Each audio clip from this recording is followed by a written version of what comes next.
அதில் அவர் அவர் சொன்ன வார்த்தை ரொம்ப பெரிய ஒரு விமர்சனமான ஒரு பொருள் பார்த்தீங்கன்னாக்கா, வாயில் நல்லா வந்துடும் அப்படிங்கிற ஒரு வார்த்தை.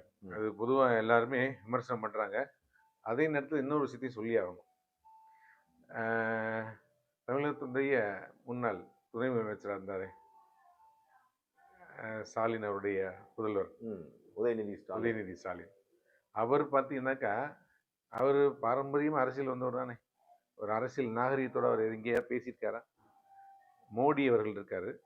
மோடி அவர்கள்ட்ட தமிழ்நாட்டுக்கு நிதி கேட்குறாரு. அதை எவ்வளோ நாகரிகமாக கேட்டிருக்கணும். கேட்டார் அப்படி என்ன உன் நொப்பம்ட்டு பணத்தையா கொடுக்குற அப்படின்னு கேட்டார். அது ஒரு நாகரிகமான வார்த்தையா? அப்படி நாகரிகம் இல்லாத வார்த்தையை பேசுன அவங்களுக்கெல்லாம் இவர் இந்த பேச்சை பேசினாருங்கிறது சொல்றதுக்கு அருகதை இல்லை. நான் வந்து திரு விஜய் அவர்கள் சப்போர்ட் பண்ணுறதா பேசலை. நான் ஒரு விஷயத்த பேசணும், நான் ஒரு அட்வைஸ் பண்ணணும்னாக்க நான் அதுக்கு தகுதியானவன் நம்ம இருக்கணும்.